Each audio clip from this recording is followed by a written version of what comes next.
I? I'm all of you. I'm all the good things you do when you demonstrate the 1961 Chevrolet or Corvair to your prospects. Today, I'm going to show you what I do to prove Chevrolet's value on the road.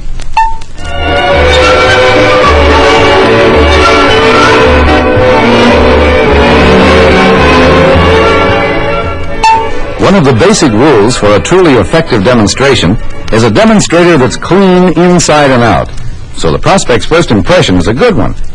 That's why at my dealership the rule is all demonstrators clean and in tip-top mechanical shape. Sometimes, in order to use a demonstrator exactly like the car the prospect's interested in, we pull one right out of stock. Nowadays, these cars in stock are in real good shape. Also, we salesmen trade demonstrators to get the right one. Another rule we observe is to practice courtesy.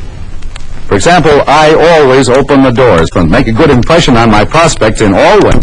Careful driving helps show off all of Chevrolet's values to best advantage. But rather than tell you what I do, let me show you how I handled a demonstration on my Corvair 700. That happens to be the kind of car I drive. I always take my briefcase with me on a demonstration. You'll see why in a second. You can easily fit in a men's two-suiter suitcase, a lady's wardrobe bag, a men's overnight case, and a golf bag. The gas tank is behind the luggage compartment, protected on all sides by the body and front suspension. It holds 14 gallons. That's enough for about 300 miles. I thought the spare tire was up here. No, it's in the back to give you more room for luggage. Let me show you. The spare is back here in the engine compartment, out of the way.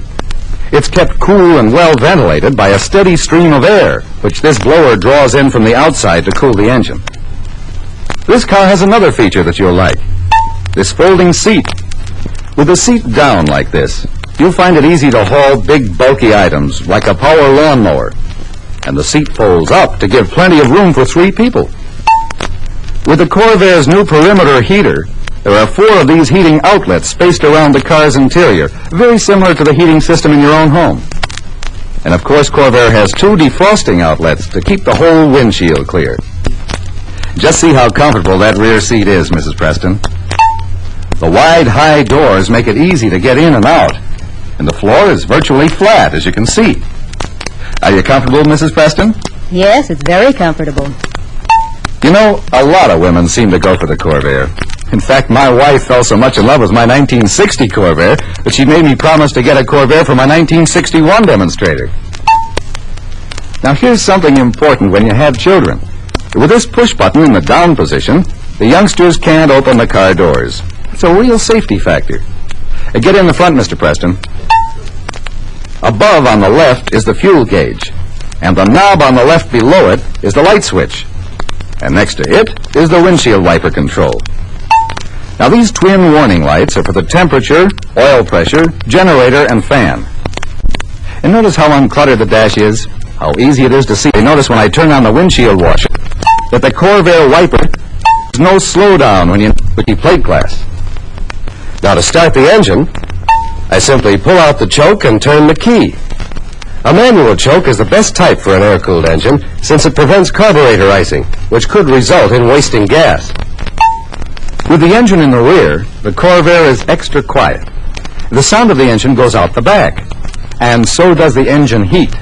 This helps the Corvair interior stay cool when you're driving in hot summer weather. With rear engine design, the front end is lighter, too. That means easier steering, with no need for power steering. Another advantage of Corvair's rear engine design is that the Corvair's weight works for you when you brake. When any car stops suddenly, about 15% of the weight moves up front.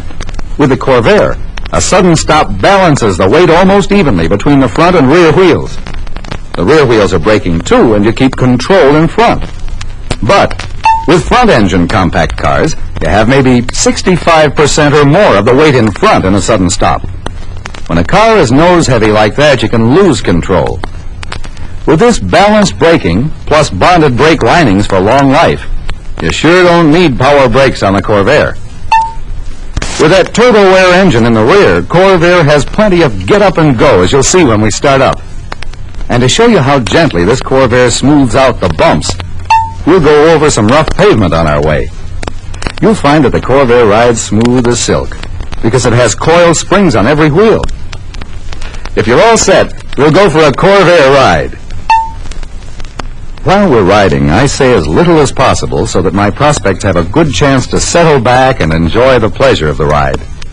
Of course, first chance I get, I show them Corvair's braking power.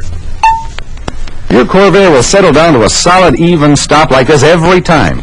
Because, as I mentioned earlier, the weight is evenly distributed on all four wheels, no matter what kind of load you're carrying. Now let's pull into that parking space over there. I parked in this tight place so you can see for yourself how easy it is to get a Corvair in and out. That's right, just slide right over. And notice how the gear shift isn't in your way at all, and that there's no big tunnel in the middle? Yeah, you're right. I didn't have to hunch my feet up to slide over. Sure. And notice how soft the center of the seat is, too. We're not midgets, Mr. Preston, and there's still plenty of room for another man in between us. There really is room for 6 people to ride in comfort in the Corvair.